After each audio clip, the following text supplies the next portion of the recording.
Fala pessoal que me acompanha, já é o terceiro dia consecutivo onde eu tô gravando vídeos um atrás do outro, sempre trazendo temáticas diferentes, trazendo conteúdos diferentes e inovações. Eu vou trazer dessa vez um conteúdo que eu já tinha feito antes, só que implementando porque lá eu tinha conhecimento meio igual uma topeira ou igual uma sacola de supermercado, então eu vou estar implementando esse vídeo, trazendo uma nova variação, trazendo uma nova perspectiva. Então esse vídeo de maior cunho religioso e de forma direta e sucinta, né? Como funcionam as religiões no geral, né? Em relação à religião, em relação à fé que você tem, a entidades superiores, a Deus e tudo mais, né? De forma mais sucinta eu vou estar explicando brevemente sobre cada uma e também trazendo talvez algumas pesquisas aqui no canto da tela, né, do significado mais, assim, vamos dizer, científico, né, de cada uma. Como funciona a correlação de fé e de crença de cada religião? Vamos começar pela principal, né? O cristianismo. No caso, eu vou estar me referindo a dois aspectos diferentes: o cristianismo da Igreja Evangélica e o cristianismo da Igreja Católica, né? O cristianismo da Igreja Evangélica, eles creem que diretamente, né, ao diferente da Igreja Católica, a Igreja Evangélica acredita no poder de Deus, no poder de Deus e no poder de Jesus Cristo. No caso, não existe nenhuma outra entidade, nenhum outro ser que tenha total poder ou total autoridade que nem Deus e Jesus Cristo. Já diferente da Igreja Católica, que tem sua base congregada também aos santos, pessoas que foram consideradas como pessoas puras da época, que praticaram o bem, que praticaram a bondade, e essas pessoas foram consideradas como santos, né? Tanto que algumas são veneradas até hoje pelos seus feitos, pelas suas conquistas e pela sua bondade. Tá?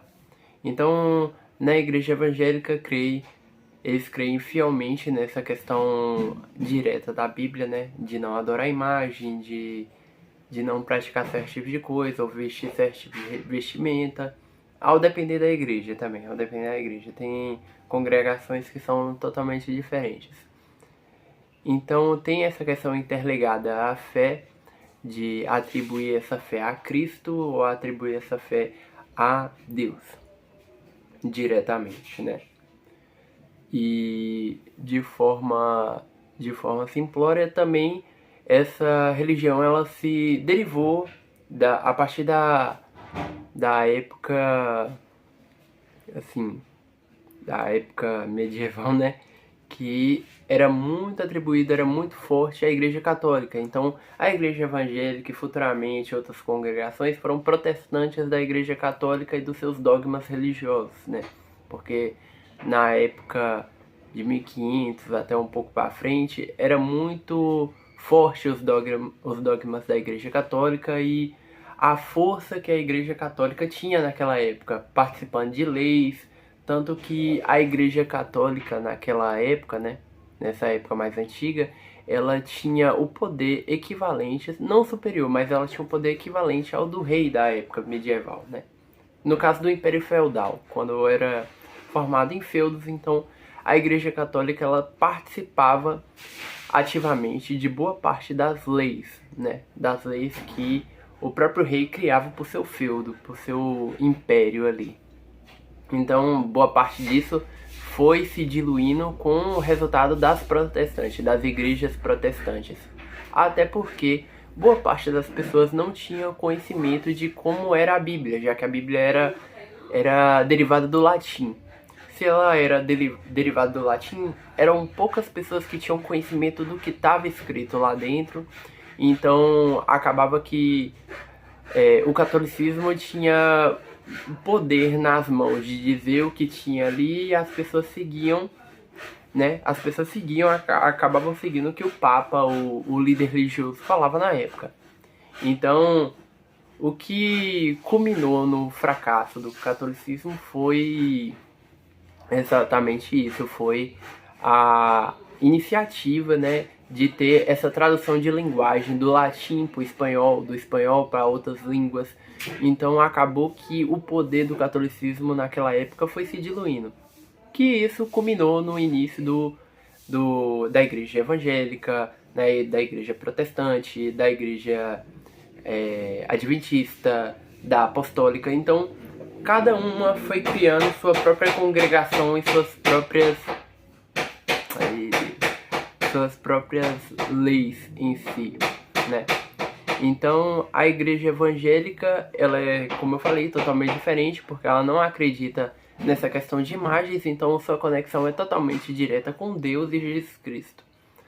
Onde tem igrejas que são mais simplórias e tem igrejas que são mais, digamos assim, mais ricas financeiramente, né? Que também depende da questão dos fiéis, da forma que vai ajudar. Toda a congregação depende também da questão do financeiro dos fiéis, né? Então vamos lá, o próximo seria a Igreja Católica. Como eu expliquei anteriormente, a Igreja Católica, ela existe há muito tempo, desde da época dos feudos. Então a Igreja Católica, ela tinha boa parte da influência por conta do seu livro, né, da Bíblia, ser traduzida só no latim. Então, se era traduzida só no latim, acabava que a Igreja Católica tinha boa parte do poder naquela época, né? A Igreja Católica, seus principais fundamentos é assim: pessoas na época que eram tidas como boa parte dotada de bondade, dotada de pureza, que ajudavam ao próximo, que eram extremamente religiosos, quando elas morriam, acabavam virando santos da Igreja Católica. Por exemplo, como Maria Madalena, que é a mãe de Jesus, ela se tornou um santo da Igreja Católica, apesar de que ela foi, né, seguindo a Igreja Evangélica, foi apenas uma mulher que concebeu Jesus Cristo, que ela não teria nada de santo, né, de acordo com a Igreja Evangélica, mas de acordo com a Igreja Católica, isso tem muito mais profundidade, já que ela foi a mulher que concebeu Jesus Cristo. Ela também viveu as mesmas dificuldades que Jesus Cristo viveu na época, já que ela era mãe, já que ela acompanhava a vida do filho, então acompanhava aquela dificuldade diária, né, de tudo que acontecia. Então, nesse fundamento foram seguindo as imagens dos santos, né? Fora isso, também tem a Trindade, que é o Pai, o Filho e o Espírito Santo, né? Então, eu acho que também na Igreja Evangélica também não tem essa correlação de adorar também os anjos. Eu acho que na Igreja Evangélica tem mais essa questão direta entre Deus e Jesus Cristo. Então, no catolicismo ainda tem esse senso de adorar também os anjos, né? E levando em outra questão profunda em si, o catolicismo ele também tem seus dogmas, tem suas crenças, diferente da igreja evangélica. O catolicismo ele tem também boa parte dos seus fundamentos puxados em questões mais antigas. A igreja evangélica não. Ela é uma igreja que ela está em constante mudança e evolução. Já a Igreja Católica, ela puxa seus dogmas e suas crenças do mais antigo e mais fiel àquelas tradições que foram puxadas dos antepassados em si para a vida atual. Sim, agora vamos para a próxima questão, que é o Espiritismo. O Espiritismo foi trago à tona, até porque ele já existia há boa parte do tempo, né? O Espiritismo ele entrou à tona, eu não vou saber o ano exatamente, mas eu vou deixar aqui, né? Pelos primeiros livros de Allan Kardec, né? Que foi o primeiro como é que se diz? autor da época, né, que trouxe livros de temática de espíritos, de seres que vagam nessa terra, de seres de... como é que se diz? Seres superiores e também aqueles inferiores, que vamos dizer seres de luz e seres, né, de trevas. No caso, Quiumba ou Egum, e coisas do tipo, né? Então, o que seria o espiritismo de forma literal e prática? O espiritismo, deixa eu ver se o povo está...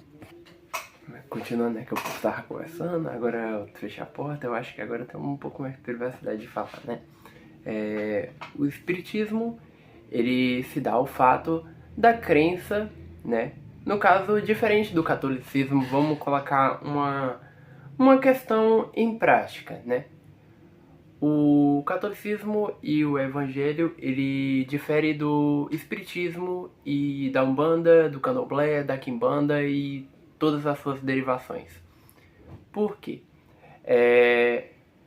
Porque o seguinte, essas religiões, elas não acreditam no recebimento de espíritos. Eles acham que, no caso eles acham não, eles creem que a mensagem ela vem direta de Deus, apesar de que Deus ele não baixa no ser humano ou vem no ser humano para trazer o recado, né, do superior, do divino. Então, diferente dessas religiões, o espiritismo e a umbanda e as suas derivações vêm do fato de que são espíritos, seres que viveram nessa terra, que após, né, a morte, após as reencarnações, evoluíram a seres superiores, onde eles passam seus recados através de seus médiums.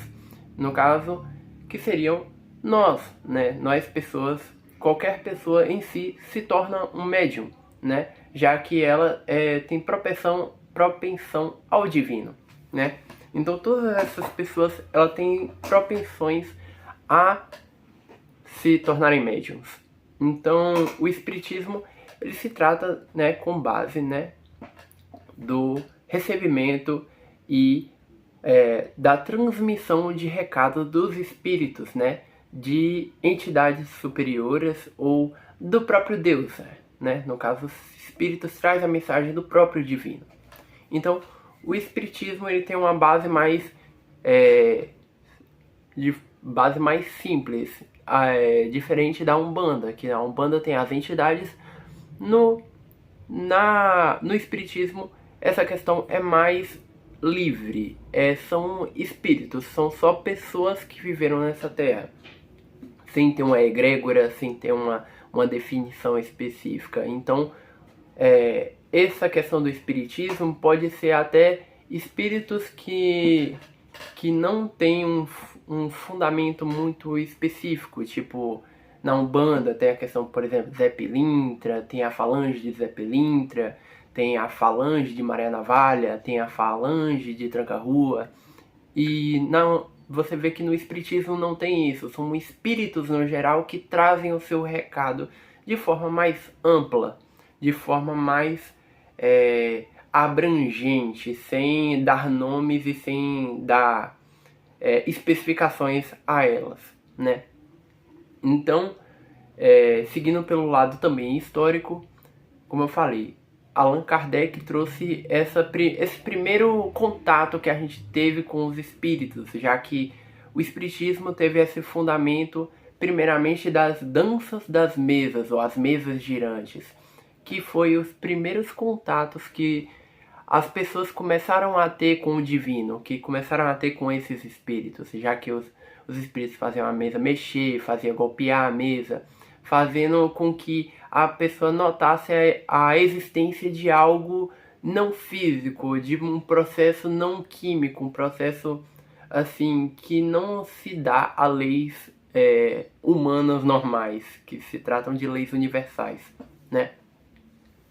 Então, depois disso, os métodos foram evoluindo ao ponto de existir também a psicografia, que seria, no caso, a psicografia. Se for o nome errado, eu vou colocar o nome certo aqui do lado. Que se trata da comunicação do espírito com o médium pela escrita, né? A escrita mediúnica, onde o espírito ele traz todo o seu ensinamento, todo o fundamento, todo aquele conhecimento que ele tem sobre o lado espiritual de forma escrita. Tem também os outros métodos que são sendo eles, né? O método de visão, onde o médium consegue ver os espíritos, o auditivo, onde o médium ele consegue ouvir os espíritos, o recado dos espíritos, que os espíritos têm para falar, a incorporação, onde o médium em si ele recebe a energia daquele espírito, não que o espírito ele entre no seu corpo, mas ele canaliza aquela energia no seu corpo, onde você sente a presença dele, então é como se ele estivesse no seu corpo, mas não exatamente estando no seu corpo, porque como eu expliquei num vídeo anterior, dois corpos não ficam no mesmo lugar. Então, de forma mais direta também, duas almas não habitam o mesmo corpo, né? Até porque seria uma bagunça. Então, são dessas formas que o espiritismo e também boa parte das religiões de matriz africana recebem seus espíritos, né? Por parte desses dons, né? Desses dons mediúnicos, já que a mediunidade não se trata de uma exclusividade só da Umbanda ou só do Espiritismo. Até porque todo mundo é médium, apesar de que eles não entendem que esses dons mediúnicos se provêm, né, da sua correlação e interligação com o divino, com o espiritual. Agora vamos pulando para a próxima questão, que é a Umbanda. A Umbanda também teve seu fundamento a boa parte dos tempos atrás, até atualmente, porque a Umbanda, Candomblé, Quimbanda, vão abrangir esses três e colocar tudo de forma ordenhada e de forma mais prática e linear, né? A Umbanda, o Candomblé e a Quimbanda são religiões de matriz africana.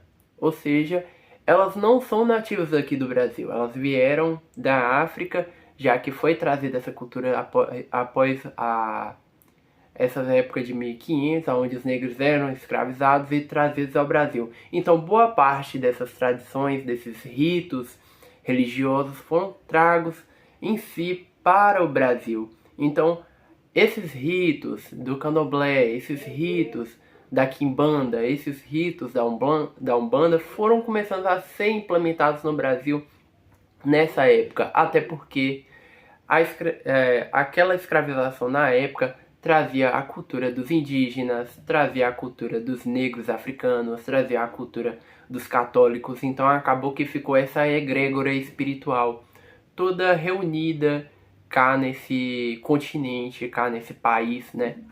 Trazendo uma implementação de muitas egrégoras espirituais, de muitas egrégoras religiosas. Então, com isso saiu boa parte dos fundamentos religiosos saíram dessa egrégora espiritual, desse conhecimento espiritual dessa época. Então, o que se dá o Candomblé, a Umbanda e a Quimbanda? Vou trazer de forma prática e também de forma literal. A Umbanda, ela se trata, né, do recebimento de espíritos, né? Quando eu falo recebimento, isso se trata de incorporação, de receber os recados, da visão dos espíritos e da clarividência, que também ter visões do futuro. Então, de forma mais prática, é o recebimento de recados vindos do outro mundo. Só que, ao diferente do espiritismo, a Umbanda, o Candomblé e a Quimbanda se trata, né, de trazer os recados dessa egrégora espiritual, né, de espíritos que elas atuam em uma egrégora diferente para trazer em si conforto em uma área específica, em uma questão específica da sua vida. Que nem, por exemplo, tem as entidades da direita e tem as entidades da esquerda. Que as entidades da direita, elas se tratam justamente de fazer a limpeza espiritual, a renovação, a pureza, trazer suavidade à sua vida, né? E as entidades da esquerda, elas se tratam justamente de fazer o quê? elas descarregarem, tirarem toda a sua energia pesada, destruir aquilo que é de ruim. Não destruir no sentido de matar, mas destruir no sentido de eliminar aquilo que atrapalha a sua vida. Então, se em um lado limpa aquilo que foi destruído, no outro lado tira aquilo que te atrapalha de limpar, de ser limpo, entendeu? Então, de forma mais direta, essas duas linhas são essenciais, que elas tratam na sua limpeza e sua purificação como pessoa, sua renovação como pessoa. Então, o que se trata é isso.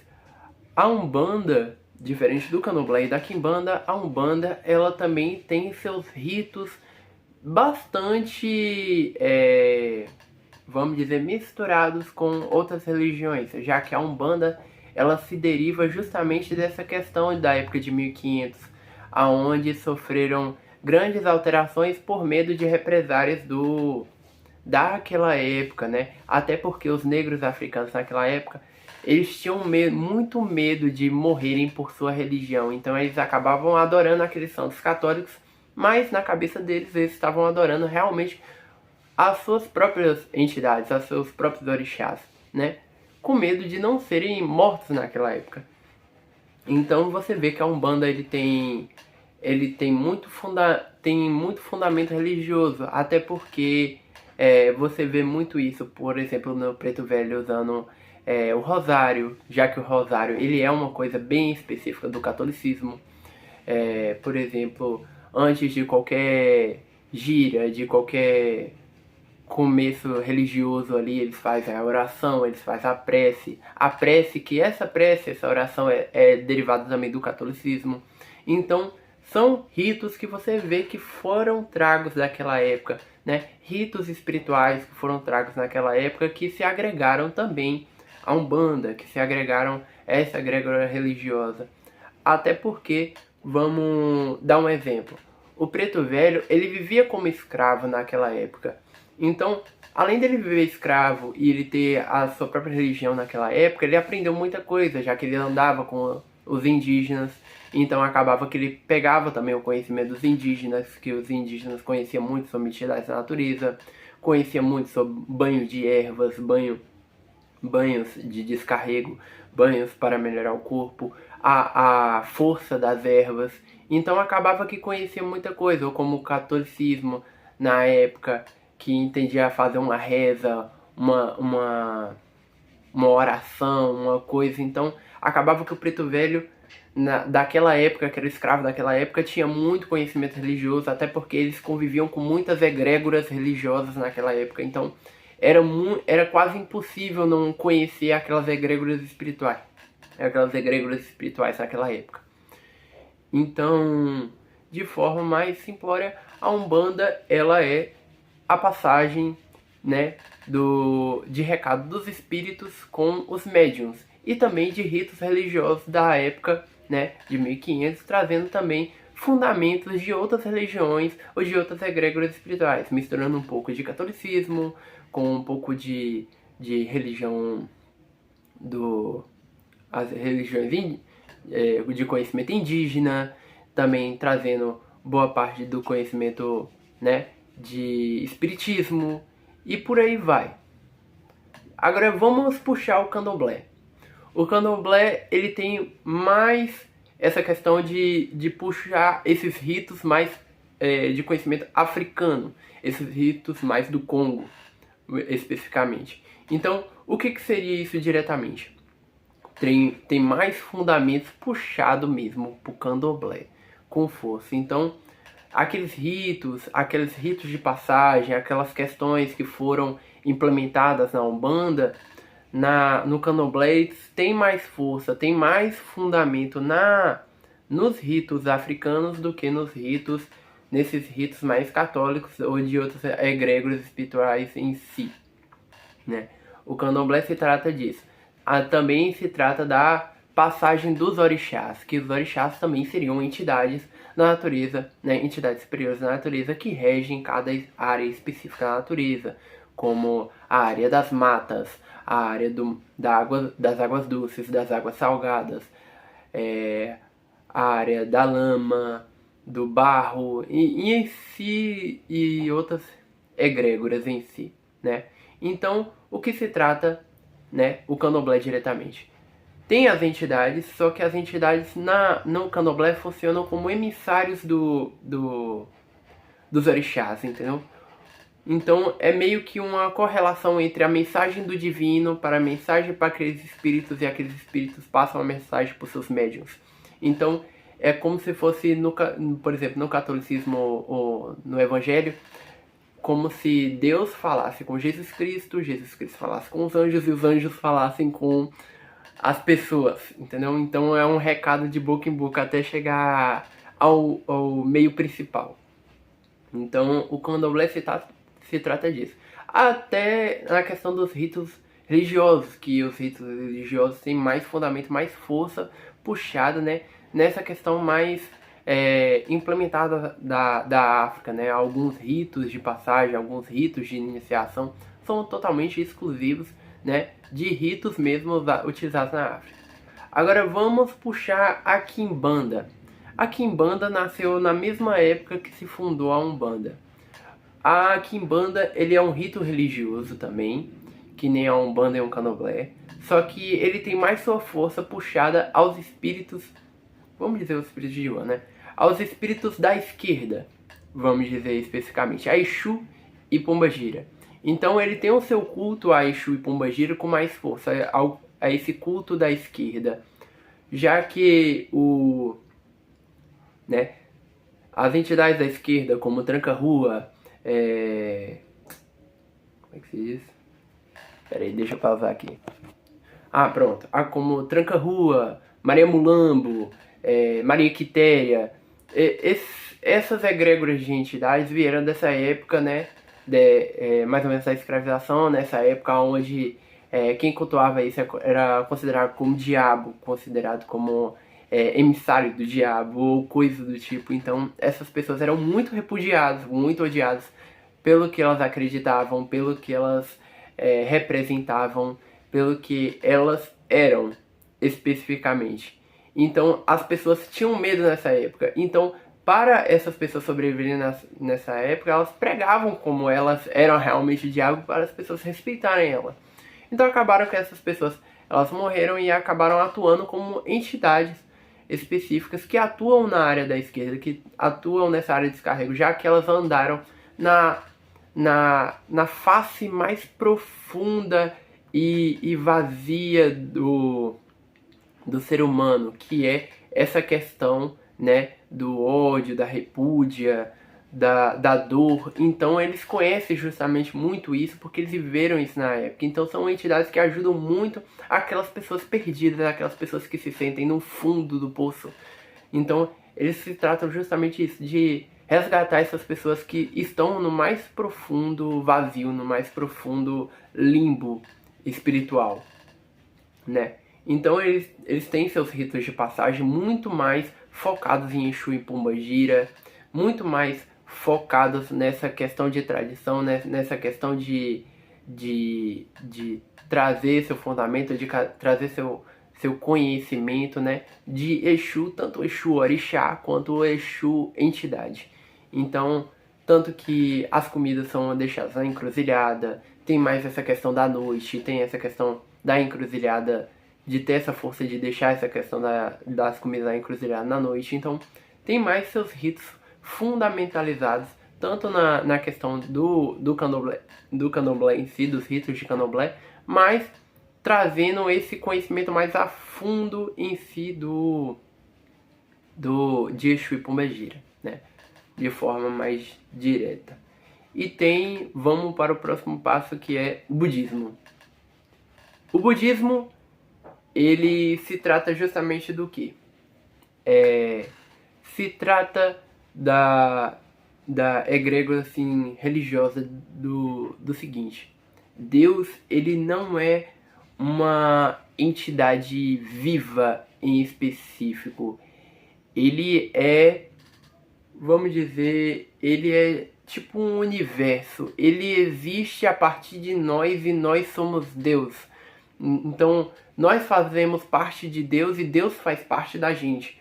Então, quando a gente respira Deus. Quando a gente pisa o pé no chão, a gente está pisando sentindo Deus a todo momento, aonde a gente olha, aonde a gente anda, o que a gente come, a gente está sentindo Deus no momento. Então, no budismo eles acreditam muito nessa questão de que Deus ele está em todo lugar. Então, você pode se conectar a Deus a todo momento porque ele faz parte de você, de suas questões especiais, dos seus erros, das suas falhas e dos seus acertos, até porque nós nascemos também para errar, mas também errar para melhorar. Então eles acreditam justamente isso, na conexão com o divino, por meio das meditações, por meio da conexão com o divino, até porque ele tem mais uma questão ampla, não uma questão específica de você adorar algo específico para sentir o poder de Deus, não. Eles acreditam que só do fato de você existir, você já está adorando ao divino, você já está se conectando ao divino, entende? Então é uma forma mais ampla e mais, assim, aberta, assim, mais escancarada de certa forma. Então você sente, assim, que uma conexão especial, até porque também de todas as religiões que eu falei para vocês anteriormente, existe Deus. Então, Deus, principalmente acredito na religião onde eu pratico, que é a Umbanda, Deus ele é uma entidade que ele existe em todo lugar, e ele está em todos nós, entendeu? Ele está em todos nós. Até porque nós fomos criados à semelhança de Deus, nós fomos criados à imagem e semelhança de Deus. Então, se é até a imagem e semelhança de Deus, nós somos seres imperfeitos buscando a perfeição a partir dessa vida atual, como você acredita, ou se você acredita na reencarnação, nas próximas vidas, você vai aprendendo consecutivamente, até o momento que você já aprendeu sobre tudo, então você vai se sentir mais conectado a Deus, mais conectado ao divino, né, em si. E aqui eu deixo esse vídeo, porque eu não conheço muito sobre as outras religiões, eu teria que pesquisar muito, né, sobre o hinduísmo, o janaísmo e qualquer outra egrégora religiosa, né, eu teria que pesquisar mais sobre, porque se eu estivesse falando aqui eu estaria cuspindo muita asneira e nenhum fundamento. As religiões que eu expliquei de anteriormente até agora foram religiões aonde eu tenho conhecimento, até onde eu procurei, até onde eu pesquisei. Até porque eu não estou soltando um fundamento sem base. Por exemplo, eu falei do Espiritismo, eu tenho 2 livros aqui de Allan Kardec, aqui ó. 2 livros de Allan Kardec. Então, não é questão de estar soltando papo sem fundamento, não. Mas é isso, gente. Eu acredito que até aqui vocês tiveram um maior conhecimento de como funcionam essas egrégoras, de como funciona a fé nelas e de como funcionam esses fundamentos. Caso vocês quiserem uma parte 2, deixe nos comentários abaixo, né? Se vocês quiserem que eu traga uma parte 2, que aí eu estudo essas outras religiões em específico e trago o fundamento delas de como funciona no geral. Mas é isso e até o próximo vídeo.